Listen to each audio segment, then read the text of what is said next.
Aye, kuwe kuwa madue. Aye, kuwe amadue. Aye, kuwe kuwa madue. Aye, kuwe amadue. What would you say are the top 3 things that are most harmful to the Black community? I'd say drugs, number one.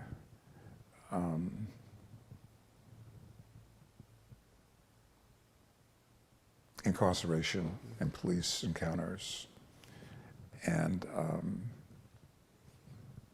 lack of education and opportunity. And there are many things that are intertwined in those things. You know,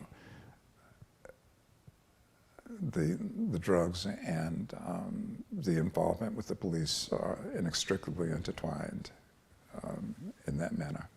Yeah, it's real. What do you think we can do to fix some of these large issues in the community that you mentioned? Boy, I think, you know, foremost for me is reparations. There's no question that needs to take place. But I think that dealing with the drugs and the lack of opportunity is something that really needs to be addressed, but they play off of each other. You know, if you don't have the educational opportunity, you don't have if you don't have the educational experience and the opportunity to use that education, then that leads to despair, you know. And I think certainly those things could be addressed primarily by dealing with reparations in the manner that it should be. Let me just refer to something here. Okay.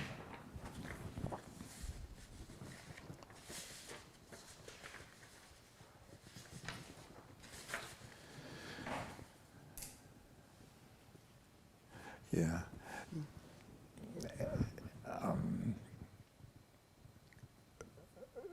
I think dealing with having sufficient preschool opportunities and education for our kids, and then after school programs and safe places for our children, because we must protect our children, are vitally important things to do. I've always been of the opinion that schools should have kids wear uniforms. I think it builds teamwork. It also takes away the anxiety of fashion, and some kids being able to dress differently than others because one parent might be better off financially. Yeah. And that should not be something a child should need to worry about or be concerned with. Yeah. It's just things like that. I hear that. Did you wear a uniform when you were in school? No, but you know, when we played basketball, we wore uniforms. Right, yeah. When we went out to games, we had jackets that were all the same. And so we felt united in that way. I hear that. No, you're absolutely right about, I guess, being able to kind of dress the way you want as a kid. That leads to a whole bunch of different kind of self-esteem issues, because, you know, kids will pick on each other and everything else around that. Absolutely. Yeah. Kids are terrible about that, I gotta say. And I went to a Catholic school for a short time, so I can appreciate the uniform portion of that. So, but it was people try to find a way around that and, you know, show their individuality that way. So, I'm curious what you think are maybe the top 3 things that you think are the most harmful to our community. Man, these questions are so lofty. I think one of the things that's been a harm for us is that we're not at home.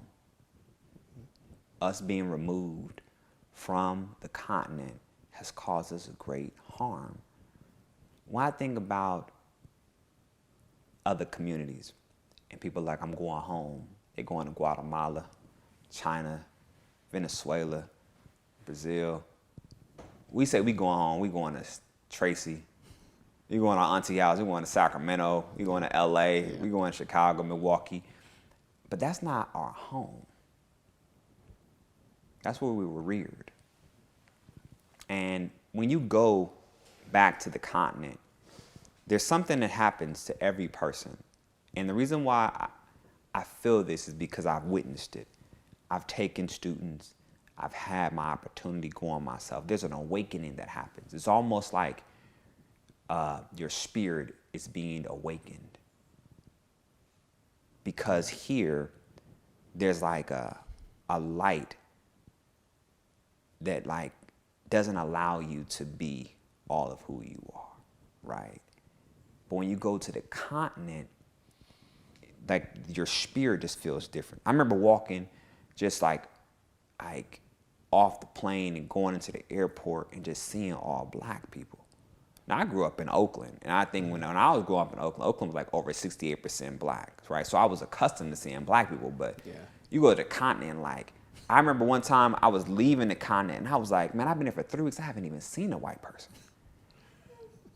Right? I hadn't even seen one. I had to like, oh, that was, but while I was there, I never even tripped off of it. It just wasn't, everybody was black.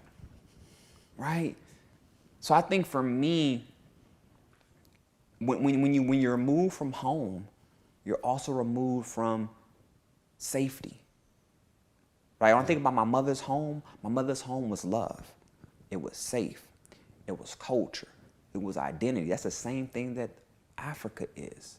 For African people, it's safe, it's love, it's identity. And some of the problems that we have come because we don't know who we are. We lack self-love. We lack understanding of who we are. And if you send your child to a traditional school, maybe because it's your only choice, your child begins to learn about everybody else. Right? I remember growing up reading Huckleberry Finn, Tom Sawyer, To Kill a Mockingbird, Les Miserables, and loved those stories. Never read Up From Slavery, Native Son. You know what I'm saying? I didn't read our classics. I read their classics. So you're going to school and you're becoming more oriented to their perception, their culture, their history, not ours. Right? So how do you love yourself? How do you know yourself? Right? So for me, being removed from the continent was very detrimental. I think when it comes to, there's a level of psychological warfare that's happening against African people. I spent a lot of time learning Western psychology, and like maybe a semester before I was about to graduate, I was like questioning these theories I was learning from Gestalt and, you know, Freud and Erikson. And like, I can't take this back to the town. Because the reason why I went is so I can learn skills to support the young people that was showing me all this trauma and pain, but it wasn't relevant. So I started asking my instructors, like, where are the theorists that are speaking to the experience around racism, misogyny, like trauma associated with poverty? And they was like, what are you talking about? They were lost because a lot of those things aren't factored in. Right. And the American Psychological Association considered people of African ancestry to be innately inferior. So how do you include healthy understandings of people of color when you think they're innately inferior? Right? So I should like to say that I started learning about Dr. Amos Wilson, Baba Wade, Baba Naim, Dr. Linda James Myers, Dr. Bobby Wright. There's all these African center psychologists giving me all this information about who I was. And the traditions, the culture, and it gave me tools to go back to my community. But there is a psychological attack on African people. I think about like this whole thing around ADOS, this whole like Africans of descendants of enslaved Africans. It's like, what? Like, yeah, some of us are the descendants of enslaved Africans. Not all of us, right? Yeah. We don't have a monolithic history, right? I think we have to reclaim ourselves. So there's definitely an attack on us psychologically. I think there's an attack on us economically. I think we're truly being exploited. Like even I can't even enjoy sports without thinking about how we're being exploited. Yeah. And I love sports. I wish there was a Pan-African basketball team. So we wouldn't have to have a U.S. team, right? Because you have people that are born in Nigeria that will play on the U.S. team. Why would you do that? Yeah. Economic advantage, yeah. There's an interesting thing happening, So I think the removal, the psychological, the exploitation of us, I think those things resonate the most for me, because I think they're all interconnected, unfortunately, right? Absolutely. And you started to answer this for a few of them. What do you think are some ways we can, I guess, fix some of these issues? Healing. Yeah. We need healing. First of all, every African person should go home. It should go home. Prior to the pandemic, I went like 7 years straight. Wow. And, spent time in Eritrea, South Africa, Togo, Benin, Ghana, Nigeria. You got to go. And the reason why you have to go is because you have to meet yourself for the first time. I remember growing up and watching commercials about, the babies, with the flies around their eyes, adopted baby. And, I remember feeling like I didn't like Africa. Right. Just negative imagery is what you kept saying. Yeah. Negative imagery. And as a teacher, I have a lot of students say, oh, they don't like us. Who's they? Africans. So you surveyed people from 54 different countries, and they all don't like us? I'm like, there's people in your family that don't like you. You don't stop you from going to family functions. It's true. It's true. Right? Yeah. Like, go home. And my experience is that I've never had anybody while there be like, why you here? I've heard more welcome home.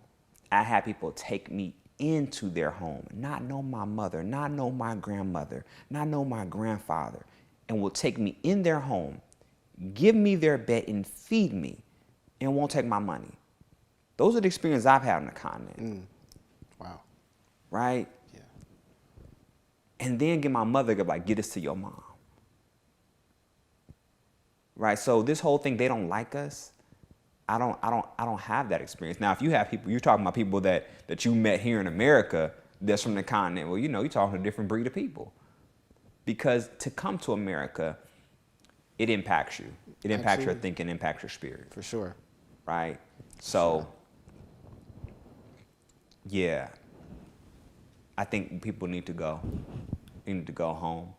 I think we need healing in a way where we need to nurture our spirits. Right? So in my African Center class, we would talk about like, how do you nurture your spirit? And we're not talking about spirit like religion, like you going to church. We're talking about spirit like the energy that runs in your body. Right. Like, how do you nurture that? And we spent the whole semester in my class, people getting to know themselves and figuring out what feeds your spirit. Is it nature? I had some brothers going to nurseries and buying plants and like really like let me nurture this plant. Right? Is it dance? Right? Is it art? What is that thing? We need to heal ourselves. Right? We talk about PTSD, post-traumatic slave syndrome, post-traumatic, stress disorder. When did it become post? There's nothing post about it. Yeah. We're in it. Yeah. Right? Like we're in it. And so because we're in it, we need to have mechanisms for healing. Sometimes we can't afford to wait to that vacation. Yeah. Right? So we need to heal. Right? And I think African-centered psychology is one of the best ways for us to heal. I think we have to buy land. We need land. And not just land like, oh, I have a house. But when slavery ended, the property ownership rose 500%. Yeah. And those men and women were able to take care of their families. They were able to sustain themselves. Mm-hmm. We need our own property. We need our own communities. We need our own stores, banks, hospitals, dentists. We need our own. And I think the reason why we need our own is because it's something about being able to control your own journey. Yeah. Right? If we're interdependent, if you got a business and I work for you, and then he has to come and he, buys from you, the money's in a circle. Now we're interconnected. There's a dependency nervous. We saw that in the 20s. We saw that in the 30s. We saw it in the 40s, right? We need our own communities, right? I think we have to address self-hate, colorism, transphobia, queerphobia. We have to address those things, right? So I think we have some healing to do. And what I would say that I'm not sure about is if it can happen here. Interesting. It is interesting. I'm going to shift gears a little bit, but it's still on a similar topic. What do you say are like maybe the top 3 things that are most harmful to the Black community, in your opinion? Wow. Drugs. I'm gonna say destructive substances. Put all that in one category: drugs, alcohol, whatever. Mm-hmm. Violence. And kind of like lack of resources and information. Lack of resources and information. In your opinion, what do you think we can do to fix some of these issues? Wow, that's a really good question, bro. Whew. Well, I don't have an answer for that question. I just think that it's something that it's got to start real early, and it's got to be something that can influence the family dynamic. And if it's not something that can infuse the family dynamic, then they need. I don't know, man. That's a tough question right there, man. It's a tough question. But that would be my first response: is have something that impacts the family dynamics. Yeah, that's an answer. Yeah, affecting family dynamics and nipping things in the bud, if you will, so that it doesn't become a problem later. That sounds like kind of what you're getting at with family and making sure that dynamic is working, or at least is in a healthier position. Well, I mean, from my own personal experience with transformational practices and the ways and means of young men being in trouble, for me, it would take like relationship building and really heartfelt companionship.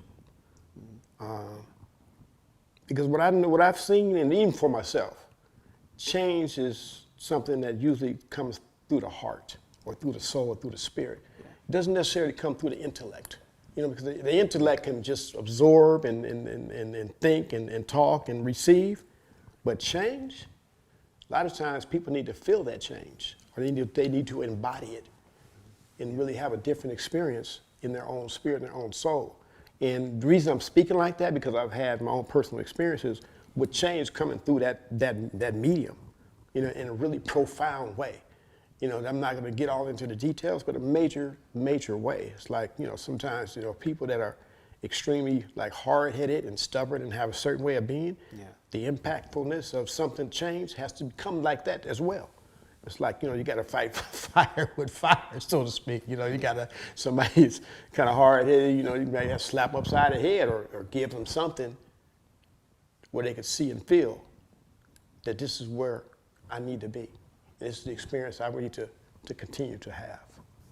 Yeah, no, it's a good point. And a lot of that is, you know, trying to meet people. Sometimes meet people where they're at to understand them better. You know, because like you said, some people are hard-headed. They're not necessarily going to immediately pick up on the way you received something, or the aha moment for you is not going to necessarily be that for them. So this understanding that different dynamic, I think, is you know, really important. And just around that, I mean, we touched on some of the lessons you feel like you've learned about through Black society and as you've grown up and gotten a chance to experience that and obviously be part of it. What would you say would be the top 3 things that you feel are maybe probably the most harmful or have been impeding progress in our community? Yeah. I would say the number 1 thing is lack of self-knowledge. Like understanding who we are spiritually, who we are politically, who we are socially or economically, like what our history has been. And I don't mean like the headlines of our history, but I mean the deeper lessons of our history, and it's complicated and it's nuanced. I think that we don't really, most Black people in this country can't say, here's a general outline of African history, starting in the Nile Valley all the way to the Mississippi Valley. Like we have little snapshots of our history, and unfortunately, in the age of the technology that we're living in, where people's attention span is short, you don't have a lot of time people aren't making a lot of time to read as much as we used to, or even look at good films. I think it's lack of self-knowledge. I think the second big thing that's harmful to us is how many of us have moved away from any real spiritual practice. Like, and I don't mean you have to be part of a church or a mosque or a temple, but having some belief in something greater than yourself, having some belief that what you do matters beyond this temporal experience that we're having. I think that the thing that got us through the hardest times was our spiritual belief. I think the thing that got us through the period of enslavement, I often wonder like what it was like in, say, 1700, 1750s, going into the 1800s, 100 years before the Civil War. What was it like to be a Black parent? What was it like to say to your child that this is the circumstance that you were born into if you were born into this country in chattel slavery? Like, how do you encourage that kid? How do you keep going every day if you don't believe in something that's greater than yourself, that you don't believe that spirit is eternal and lasting? So I think that, you know, not having that, when I look around and see what's happening in our community right now, when I see the homicides, I officiated a funeral back in June in East Oakland, and in officiating that funeral, it was powerful to me to see that the brother who got killed, he killed the police officer and then got killed by the police in Stockton, but he grew up in East Oakland. And he had been talking to his friends about when he had had a hard experience, he had come out of jail, and he had some transformative experience when he was incarcerated where he started to explore his Africanity. He started to explore his African identity. And so he started telling his friends, like, you need to be wearing some African clothes. You need to be wearing our jewelry. You need to be, you know, thinking about like how we roll as African people. And at that funeral, it was when, there's always in a Black funeral that moment where people get up and give comments. And there was this one brother that got up and he had gold grill in his mouth. And I got a kick out of it because a lot of them had on African shirts, but they had on jeans and they were still sagging. And I was like, man, see, we will mix it all up in there, right? And so I'm sitting behind him, right? And I'm looking out into the audience and I'm seeing the impact that he's having talking about his friend Lance. And he was struggling because he didn't have like a spiritual framework to think about what does it mean to have this body in this casket in front of him. And I watched as people proceeded around after the period of comment. They were looking at the body, and they were just these young men and women, most of them in their 20s, early 30s, and they didn't have any way to explain what was happening. And I just think that not having some spiritual grounding, something that says, like, that you have something that is your sort of guide, your guidance, your compass, your internal directional system, your internal operating system. I don't see how we manage through it. And then I think the third thing is that we have lost a real sense of what it means to be in connection with each other. Like I see how people talk to their children sometimes, and I'm just like shocked. Like the language that's being used, the sort of anger that's being directed at little kids, right? As well as how we've basically ignored our elders. Like we've allowed our elders to kind of at a certain point in their life where we almost feel like they're not useful anymore. And I'm talking about at large.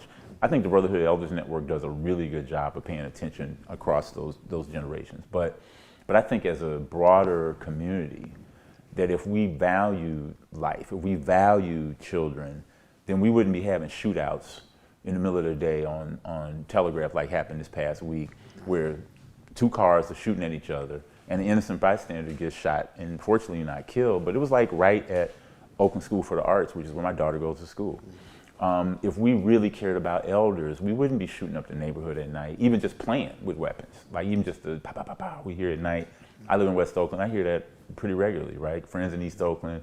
So there's something about, we've lost a certain amount of respect for our lives. And not just our own life, but the life of people that are younger than us and older than us, that allows us to be involved in some behaviors that just, like 2 generations ago, they wouldn't recognize. Like they wouldn't recognize us in that way. And so I think those are the 3 things that stand out for me in terms of what we have to fight to change. Like some of that fight is for ourselves, some of that's fighting white supremacist systems, some of that's fighting for economic opportunity, better education, all those things. But at the base of it, we have to love ourselves more. We have to respect ourselves more. We have to force other people to respect us as well. Because if we don't respect ourselves, we shouldn't expect other people to. Yeah. That makes sense. Would you say those are some of the ways we can fix some of these large issues you just mentioned? I think so. We start with a recognition of what can we do for self. So what kind of businesses can we start that we hire ourselves? What kind of educational processes can we engage in? And when I say education, I think about education as having both the schooling part and then the part that happens like in your home, in your neighborhood, in your organization, where you're learning from people about those values that we talked about earlier. So I think that this starts there. And then we have to have a relentless agenda for social transformation. Like we're in a rich tradition from Malcolm and Ella Baker and William Monroe Trotter and Denmark Vesey and all of the pantheon of great people throughout the course of our experience in North America who, no matter what, they were trying to make something happen better. No matter what their circumstance was, there's always somebody who was trying to be a healer, somebody who was trying to be an educator, somebody who was trying to be a scientist. And I just think that it starts with us, and then we work our way sort of in concentric circles to our family, to our community, to the broader society. And we have to do a lot of it simultaneous. It's not a sequential thing. Right. And so I think that if we are going to change those dynamics of self-hate, of lack of self-knowledge, of lack of connectivity to each other, then we have to be intentional about it. And I think part of it is what we're doing today. Part of it is storytelling. Part of it is, like, if you don't know the story, you don't know how to add to it. And I think that every generation's job is to add something to the story of the Black experience. And if we don't add something, then we're just takers. And one thing I know for sure is that a fundamental principle in our community is around reciprocity.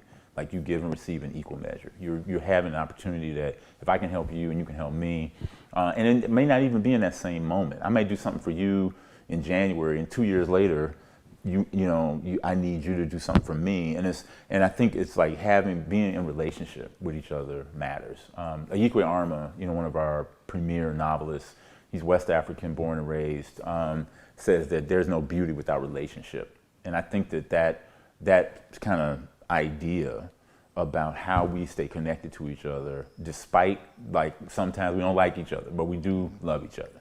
I think that matters. That certainly makes sense.